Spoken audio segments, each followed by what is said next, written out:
If you're an average Elder Scrolls Online player, you've probably asked yourself, what's one skill I could use, regardless if I'm magic or stamina, to increase my DPS and make life easier? I got the answer for you in this video. Welcome back, gang. It's Deltia from Deltiasgaming.com, and I'm going to show you how the average player can not only add DPS to their character, but more importantly, make life much, much simpler. So if you're someone who struggles with complex rotations, tons of bar swaps, tirelessly long openers and finishers, and just too much information to DPS, this video is for you. So what's the ability I'm talking about? It's a surprise. Timestamps are below if you wish to skip ahead, and thanks for watching.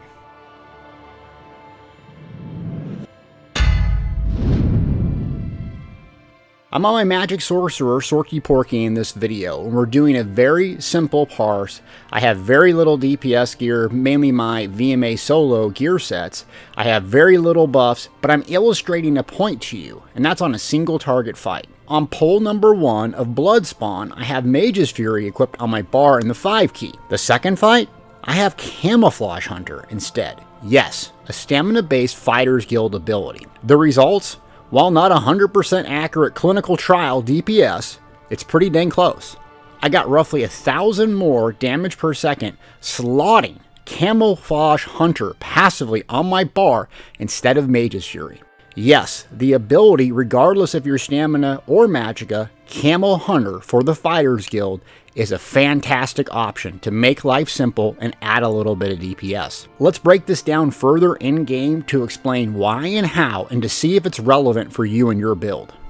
Okay, we're here on my Magic Sorky Porky, lovely name for it, and we're going to jump into skill and talk about it. So it's in the Fighters Guild. If you don't know, you're a brand new player, you level Fighters Guild up by killing Daedra. Very simple. It's the third ability, and it's a morph. It's a stamina-based ability, and it has a couple different effects. So basically, you can detect invisible things, great for PvP. While slotted, you gain Major Savagery, increasing weapon critical. Not relevant on my magic build, but very nice for a stamina-based build. But really what we're looking at is here, you also gain Minor Berserk for 5 seconds after you deal critical damage for an enemy's flank, increasing your damage done by 5%. The word flank, meaning the side or behind. ZeniMax Online Studios has made a much greater emphasis on attacking from the back. A lot of other MMOs reward you some way by attacking from the rear of a mob. Most players do this instinctively. However, this skill will give you a massive advantage in doing this. And you'll notice that there's nothing to activate in order to do this. Only your positioning matters. So when you would use this, ideally, you can use it solo or in a group, when you can get behind a mob or at least get on their side. But I found this useful for VMA, Veteran Maelstrom Arena, Dragonstar Arena, Vatashram Arena, because a lot of the mobs will channel abilities and or stand around portals, allowing you to get to the behind them. Not to mention, if you have a tank, a healer, and you're running a group and or trial, making it a fantastic option just to slot in your bar. Moreover, this skill is not just a PvE skill. I've been showing you in the PvE context, but this works in PvP as well. Another undervalued reason to slot a Fighters Guild ability, yes, even on a magic build, is another passive I don't think people are referencing, and that's Banish the Wicked. You generate 3 ultimate whenever you kill an enemy. So if you're getting the killing blow in PvE and or PvP, this does work. It will generate 3 ultimate. The faster you get ultimate, the more damage you can do, especially in an AoE fight. So let's see how this works. I have the skeleton mob facing forward, so I have the no buffs activated right now. This is not a trial stun. So if I attack, getting crits, nothing happens, right? So we're just kind of rotating around right there. You can see the buff active in the bottom middle of my screen. This is not behind. This is just the side. So no, right there. So it's not exactly completely to the rear. Flanking is really roughly to the side, almost a totally diagonal. So when you see and read the word flanking, you think, oh, I have to be complete on the back of the mob. While that's great, and you probably should practice that for a variety of reasons, that's not necessarily true. So it's quite easy to get this Minor Berserk activated if you have high crit and you can actively get to the side and or the back of the mob. So why and when would you slot this ability? If I look at my Magic Sorc, this is just a concept on, it can be applied to almost every class, and I'll tell you when you shouldn't use it. I go to Mage's Wrath. Mage's Wrath is a finisher. Essentially, if the mob gets below 20% health, it does a little bit more damage. It does a lot more damage. So it's a very, very good, useful skill. But the content that me and probably a lot of average players are playing is not super long 4 or 5 minute veteran hard mode boss fights. Meaning, the mob is going to be at 20% or lower for a very short duration, right? So I'd have this skill in my bar, and I'd primarily use it during a boss fight, during execute at or around 20% health. Sounds great. It's going to hit really hard at 20% health or lower. But that's going to be a fraction of the entire fight, right? So I have a skill that I'm using. Yes, it comes in very, very handy in those specific instances, right?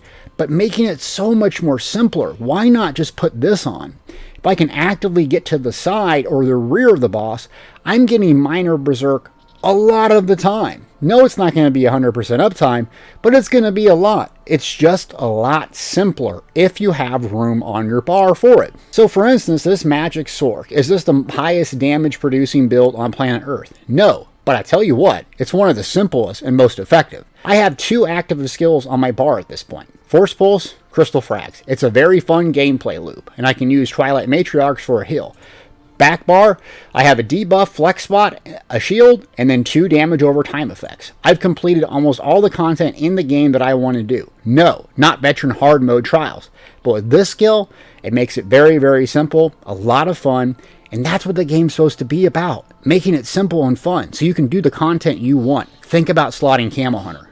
Now, when not to use Camo Hunter. Let's talk about that, because it's not always going to apply to every single build. But on my Stamina Warden here, Sergeant Slaughter, a time you probably wouldn't use this, though you could, is if you have the ability to get minor berserk at all times, which you do with Birds of Prey. This is a Warden specific skill. So some classes may or may not have access to minor berserk in their class kit, making it very, very nice. So this specific ability, when I play my Warden both in PvP or PvE, I would prefer over Camo Hunter. Another reason why is I have Flawless Dawnbreaker and or Dawnbreaker of Smiting if I'm doing PvP, so that way on my front bar I already have access to Banish the Wicked, making this right here, Birds of Prey, pretty much better in almost every situation, but that's one class only. So another reason you may not want to run Camo Hunter is Combat Prayer. It's a restoration staff ability. It grants the buff, Minor Berserk, if you're hit with what I call this healing dust. It's going to give you the buff for 8 seconds. From my experience, very few people can maintain 100% uptime with Combat Prayer, though it is possible with the very coordinated trials group. And how Combat Prayer works is, let's say this is an ally. I strike down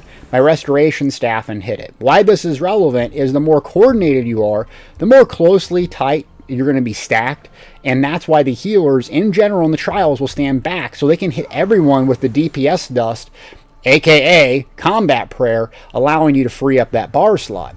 But I think for the average player, this really isn't going to apply to you, because not every healer runs this, not every healer has the ability to maintain 100% uptime, and the more coordinated folks, you're probably going to know about this already. So that's a little bit about Camouflage Hunter. Remember, this game is about entertainment and enjoyment, and you might be able to put this on your bar in almost every instance, PvE and PvP, allowing you to have more DPS, very simple, easy to use, just by slotting it.